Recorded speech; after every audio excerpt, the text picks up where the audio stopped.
permukaan tanah dan di kawasan yang memiliki banyak stupa hijau yang terletak di atas perbukitan. Pemandangannya keren banget.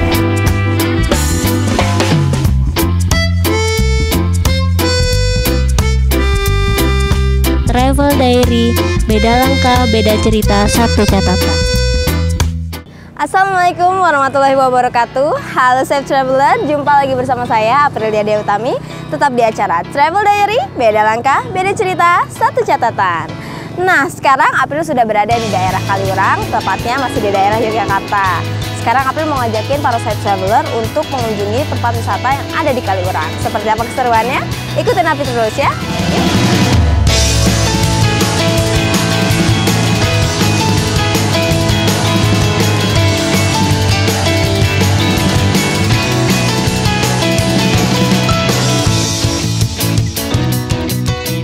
Sekarang April sudah berada di pusat informasi wisata Lavatur. Sebelum kita melakukan Lavatur, nah kita harus cari tahu rute-rutenya dan informasi lebih lanjutnya. Jadi ikutin April terus ya. Yuk!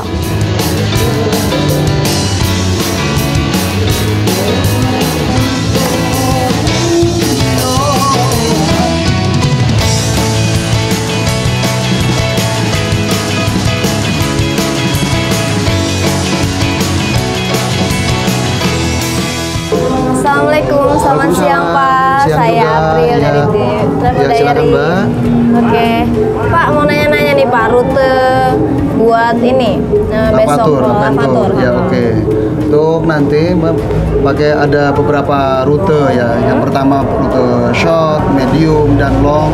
Terus ada juga pakai rute sunrise ya. Kami terangkan dulu untuk paket short. Paket short itu durasi 1,5 jam sampai 2 jam PP. Untuk tarifnya 300.000. Dan untuk rutenya 9 lokasi, 3 titik pemberhentian. Dari nanti pertama mini museum, bunker dan Batu Aja. Nah, start finish dari sini. Yang pertama nanti lewat Sungai Kuning sampai sampai mini museum, berhenti, terus Bukit Petung ke atas, Kali Adem sampai bunker nanti berhenti. Nah, dari bunker kita turun ke bawah lewat Desa Jambu menelusuri Sungai Gendol Pusat Lapa Pijar pasca erupsi 2006. Nanti sampai di Batu Aja kita berhenti. Nah, pulangnya lewat Lembah Bendo dan masuk sungai. Ini yang durasi 1,5 jam sampai 2 jam dengan tarif sebesar 300.000. Dan di sini juga ada paket sunrise ya, paket sunrise. Kalau untuk sunrisean biasanya kita start jam 4.30 paling lama, jam 4.30 pagi nih. Untuk paketnya tetap kita memakai paket short, cuman keberuntungannya di sana kelebihannya ada waktu. Kalau waktu bisa 3 jam 4 jam. 2 jam sampai 4 jam. Sedangkan untuk tarif 350.000 rupiah udah net. Untuk sunrise sendiri berarti kita bisa berangkat pagi untuk memburu sunrise. Iya betul. Oke, nah kalau gitu kayaknya kita bakal ambil yang ini deh, sunrise. Yang sunrise, oke Mbak. Bagaimana nanti mau pakai yang sunrise? Nanti di sini ada kartu nama saya. Nanti Mbak siap untuk menghubungi saya ya, menghubungi saya. Seandainya net nanti sore sekitar jam 4, paling lambat nanti jam 7 udah mengabari kami di sini. Saya sendiri ngabarin saya sendiri. Terus Mas, saya jadi yang ambil sunrise. Nanti kita siapkan karena sunrise ini kan enak-enaknya lagi terlelapnya tidur. Benar. Oke Mas, kalau begitu saya permisi dulu, besok saya kembali lagi untuk Oke Mbak. Oke. Terima kasih ya Mas ya. Ya, sama-sama Mbak. Ya, Waalaikumsalam warahmatullahi wabarakatuh.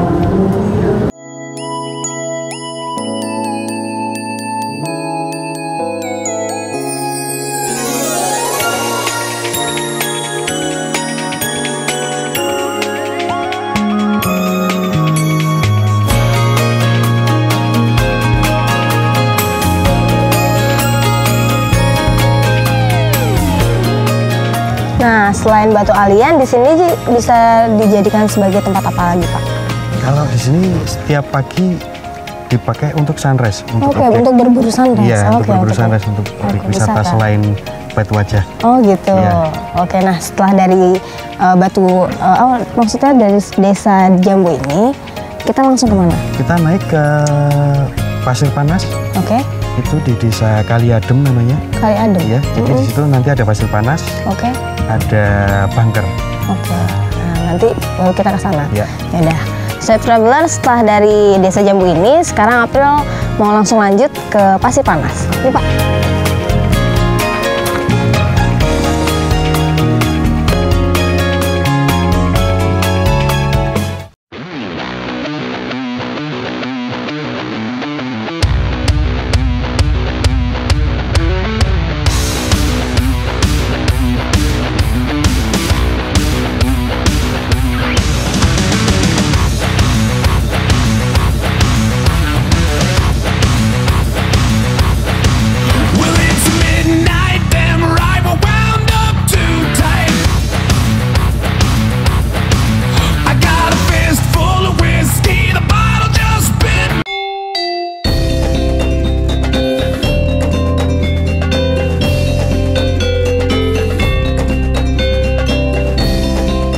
Universitas Ahmad Dahlan Internationally Recognized University.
안녕하세요. 제 이름은 권가민이라고 합니다. 저는 한국 사람이고요. 저는 현재 족자카르타 안에 있는 아마드 다알란 대학교에서 공부하고 있습니다. 이곳 사람들은 모두 항상 미소 짓고 또 많은 사람들이 친절합니다. 그리고 학교 측에서도 외국 유학생들을 위해 많은 배려를 해주고 있습니다. 그래서 지금 저는 매우 행복하게 공부하고 있습니다. 감사합니다.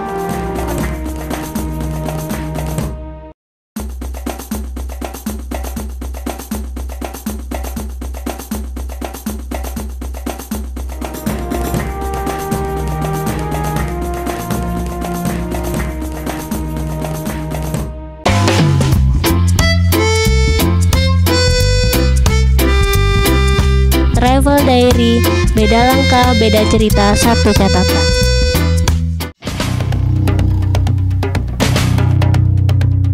Nah, Safe Traveler, sekarang saya sudah menuju ke tempat Pasir Panas ya Pak ya. Nah, sekarang kita mau langsung menuju Pasir Panas.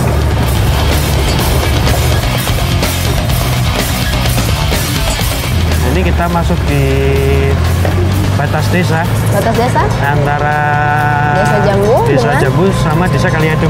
Oke, berarti ini kita langsung masuk ke Kaliadem. Kaliadem ya. Jadi ini perbatasannya di sini. Berarti Pasir Panas itu udah beda desa lagi. Masih sama. Oh, satu desa di Kaliadem. Oke.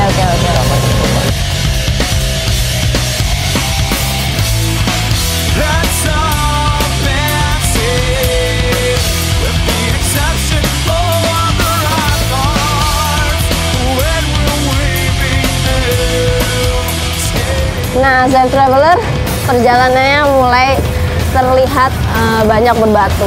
Lumayan ekstrim, tapi tetap bisa dilewati oleh jeep ini.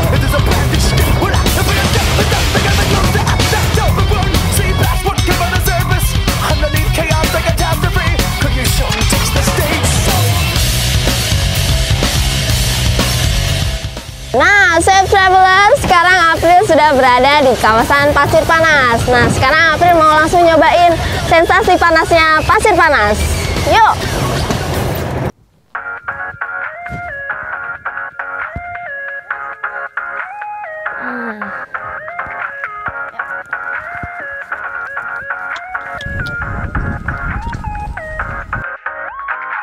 Please take a long hard look through your textbook, 'cause I'm history. When I strap my helmet on, I'll be long gone, 'cause I've been dying to leave.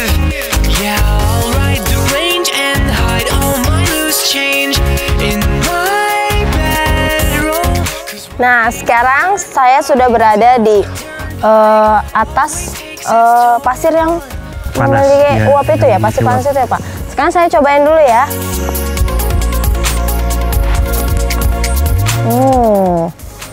Oh memang panas, memang hangat. Tapi semakin ke dalam ini semakin panas ya Pak? Jadi kalau digali semakin ke bawah pasir semakin panas. Oke. Ini batu atau semua pasir di bawahnya itu dicampur? Campur. Jadi ada batu, ada pasir, Baunya. ada lumpur, belerang. Ya. Pantas baunya tuh memang kurang sedap. Oke, Safe Traveler, setelah dari pasir panas ini nanti April bakal ngajak para Safe Traveler di rumah untuk ke arah Bunker. bunker. Ke bunker di Kali Adem. Ya, nanti kita langsung ke bunker, tepatnya Di berapa? sebelah di atas kita. Di atas kita. Jadi radiusnya nanti dari puncak Merapi Dari sekitar 4 sampai 5 kilo dari Oke. puncak. Nah, kita langsung ke bunker habis itu. Yuk, Pak. Minutes give or Lanjut. take, 'cause I just don't foresee myself getting drowsy when cold integrity keeps me wide awake.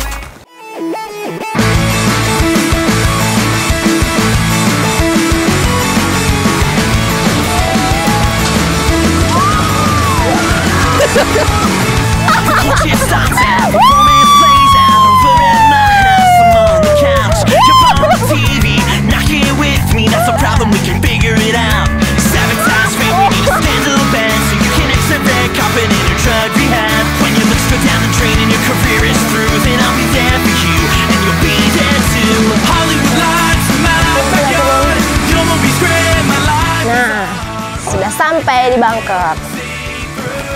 That's great.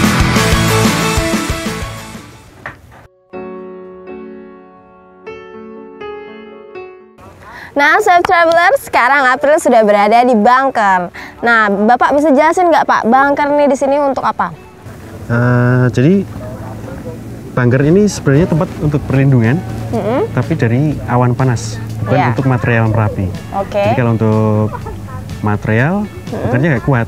Oh gitu. Iya, jadi kalau untuk awan panas saja lebih dari cukup kuatnya. Ini dibangun sejak kapan nih Pak?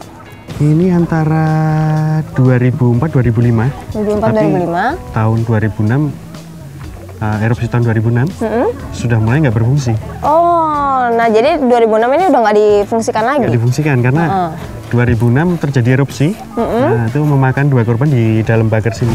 Oh, meninggal? Jadi, meninggalnya di dalam bunker di dalam sini. Kalau nanti kita mau masuk bisa, mau lihat ke dalam kita bisa masuk. Nanti kita langsung masuk aja yuk, soalnya April juga penasaran seperti apa dalam bunker ini.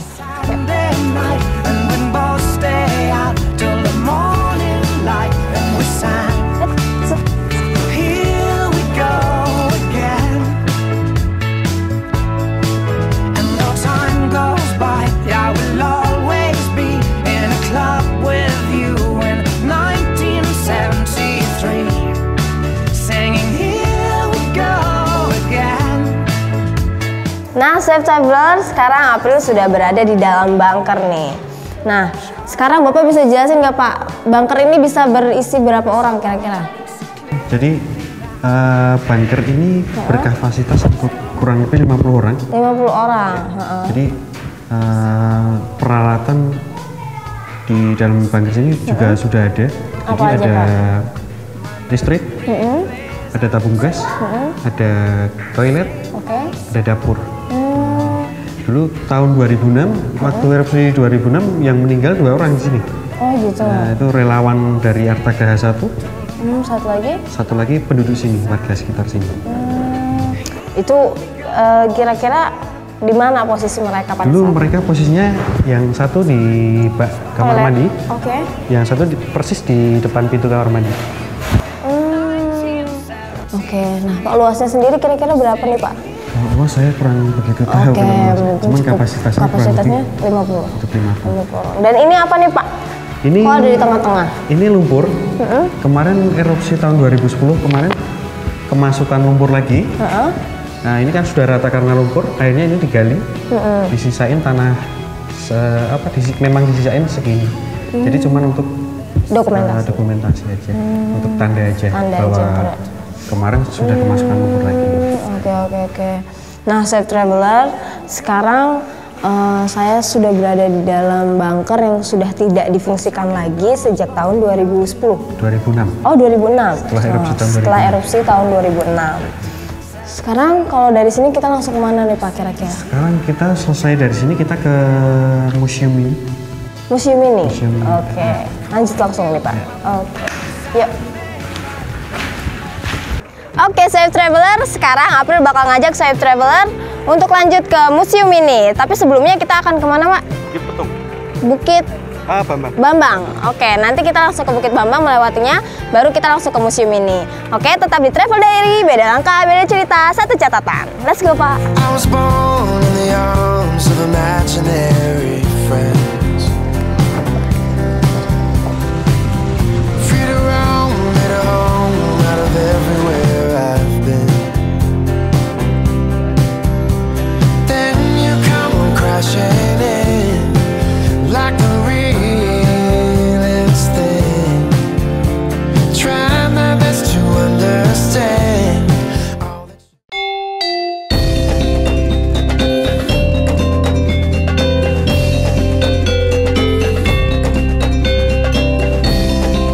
Universitas Ahmad Dahlan, internationally recognized university.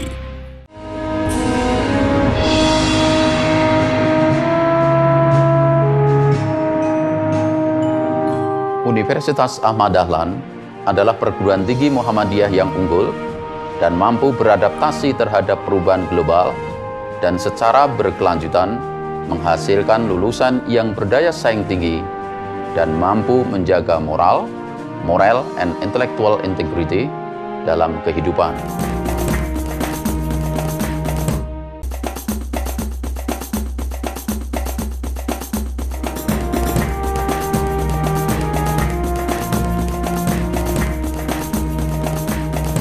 Mam na imię Kasia. Przyjechałam tutaj z Polski w ramach programu Dharmasistwa, żeby uczyć się języka indonezyjskiego na Uniwersytecie Ahmad Dahlan. Studiowanie na UAD, a do tego mieszkanie w Jogjakarcie jest niepowtarzalną okazją, żeby poznać kulturę Indonezji, dlatego wszystkich do tego serdecznie namawiam. A Indonezyjczycy na pewno Wam w tym pomogą, ponieważ jest to najbardziej pogodny i radosny i pomocny naród świata. Konnichiwa. アフマッドダーラン大学に留学中の村野若と申します。先生方やクラスメートのみんながとても優しいので毎日楽しいです。アフマッドダーラン大学に来れたことをとても嬉しく思っております。ありがとうございます。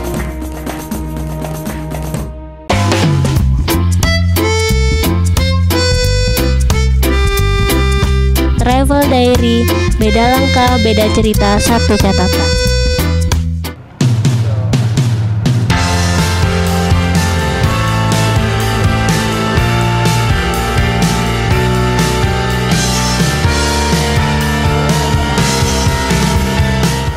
Nah, Safe Traveler, sekarang April sudah berada di museum ini, Sisa Hartaku.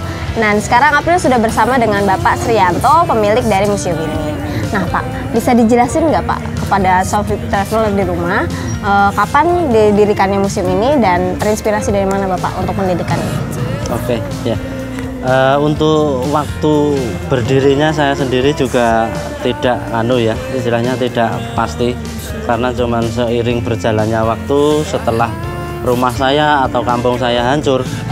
Mulai dari situ saya melihat rumah itu kalau istilahnya porak-poranda kok rasanya di hati sakit ya. Nah, mulai dari situ saya niat untuk membersihkan puing-puing atau hancurnya rumah saya itu. Sambil membersihkan rumah itu, saya menemukan barang-barang rumah tangga yang tersisa. Nah, mulai saya kumpulkan dengan tujuan utama untuk bukti atau untuk cerita anak cucu saya sendiri. Berarti di sini isinya hampir 95% atau 100% milik Bapak sendiri. Iya, 95% ini barang rumah tangga saya sendiri. Nah, kalau tujuan umumnya ya ini seiring berjalannya waktu di sini jadi objek wisata lavatur. Tujuan umumnya ya untuk pengetahuan, untuk bukti dari wisatawan yang mau mampir di bekas rumah saya ini. Ya. Nah, Safe Traveler, sekarang kita langsung masuk aja Pak. Boleh, ayo tak antar ke. Ayo. Kita lewat.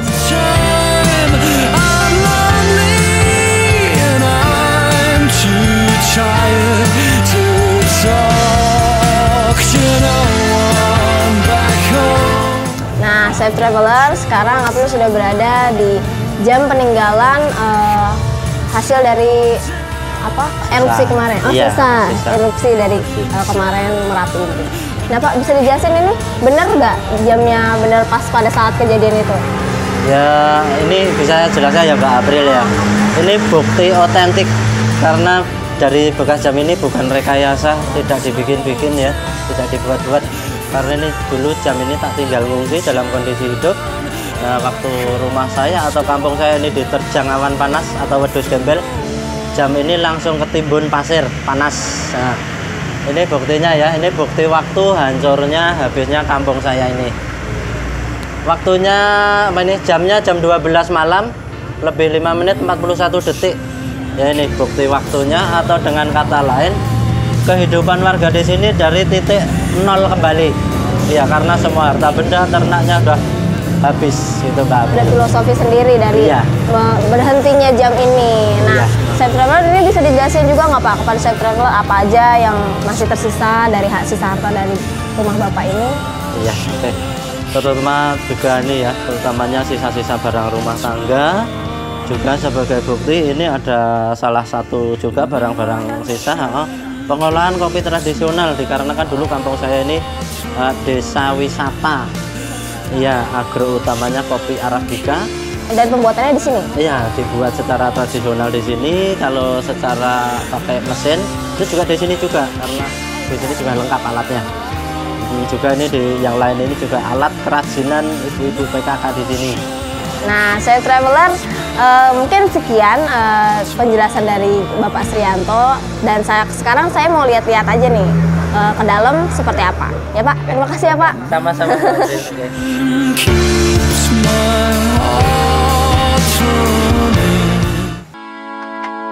Museum ini sisa hartaku yang dimiliki oleh Bapak Srianto di Dusun Kopeng, Umbul Harjo, Kecamatan Cangkringan, merupakan kawasan yang terkena dampak paling parah akibat erupsi Merapi tahun 2010 silam.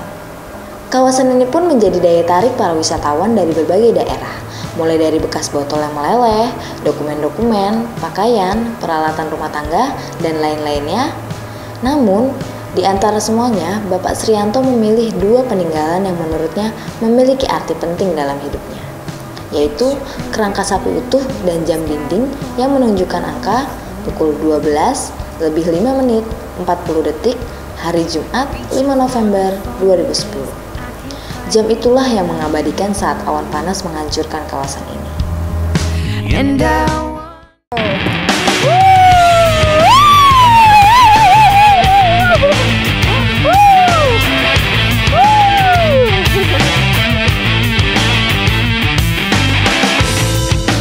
I will do without spaces in between. Tell me now what it means to be. You have been found.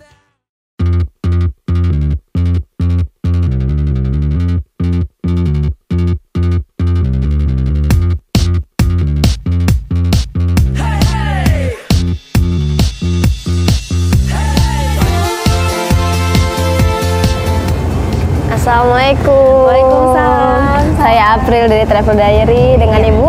Dengan Dwi, pemandu Museum Gunung Api Merapi. Oke. Nah, Safe Traveler, sekarang saya sudah bersama Ibu Dwi Ibu Dwi sekarang mau ngajak kita untuk ngejelasin museum ini. Ya. Nah, sekarang langsung jelasin aja Bu, kapan berdirinya museum ini? Baik, untuk Museum Gunung Api Merapi kita dibangun pada tahun 2005, kemudian kita diresmikan tanggal 1 Oktober tahun 2009, dibuka untuk umum tanggal 1 Januari tahun 2010. Jadi kita di sini gedungnya lumayan besar ya, kita kurang lebih ada 3,5 hektar. Kemudian untuk lokasinya berdirinya Museum Gunung Api Merapi, kita ada untuk area luas 4.470 meter persegi dengan koleksi di ruangan lantai 1 maupun lantai 2. Oke, nah di sini ada apa aja nih di dalam museum ini? Banyak sekali. Nanti kita mulai dari miniatur Merapi, kemudian kita ada untuk maket sebaran gunung api aktif di Indonesia maupun di dunia. Kita ada ruang simulasi gempa, ada untuk simulasi tsunami, termasuk pemutaran film dengan kapasitas 100 tempat duduk. Oke, nah kita langsung lihat-lihat aja ya Mbak. Boleh, boleh. Mari silahkan ikuti kami.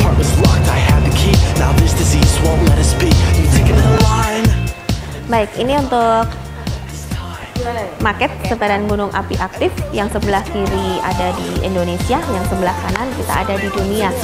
Nah, kita di sini bisa belajar sambil bermain karena banyak sekali tombol-tombol yang bisa kita operasionalkan ya. Di sini kita akan mengetahui di manakah letak gunung api dan juga namanya. Termasuk kita Indonesia, kita ada di lempeng Eurasia, Indo-Australia dan juga lempeng Pasifik, di mana untuk saat ini ada 127 gunung api aktif yang tersebar di seluruh Indonesia. Banyak sekali informasi banyak. Silahkan bisa dipencet.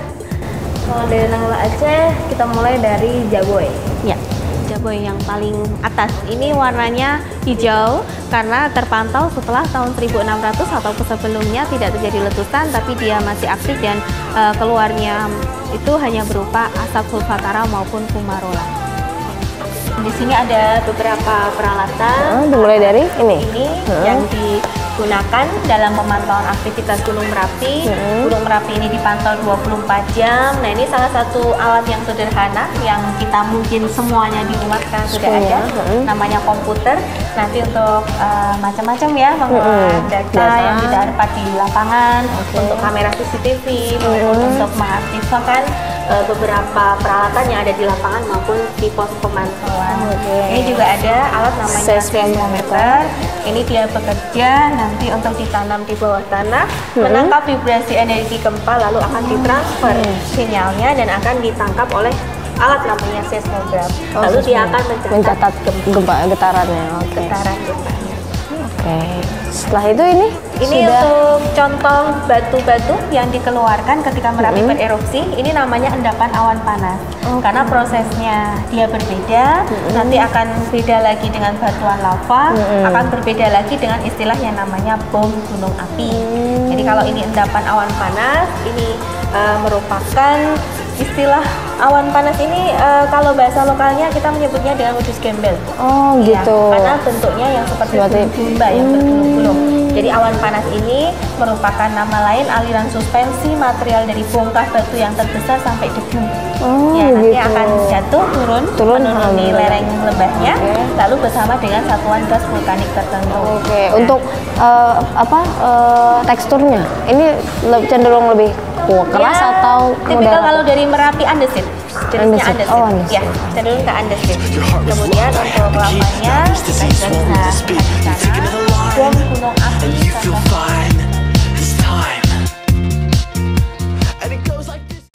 Pertama kali April ngerasain jalan-jalan menggunakan jeep ke arah Gunung Merapi. Seru banget deh Soul Traveler. Dari berburu sunrise, melihat batu alien, ke tempat pasir panas, sampai akhirnya kita ke museum ini, Sisa Hartaku. Nah, Soul Traveler harus cobain perjalanan yang satu ini bersama Merapi Sunrise Tour. Setelah jalan-jalan menggunakan jeep, April menuju ke Museum Gunung Api Merapi. Di sana April diajak berkeliling serta nonton dokumenter di dalam teater. Nah, seru banget kan Sohib Traveler? Sekian dulu nih cerita hari ini Sohib. Sampai jumpa di episode Travel Diary selanjutnya ya. April pamit. Tetap di Travel Diary, beda langkah, beda cerita, satu catatan. Wassalamualaikum warahmatullahi wabarakatuh.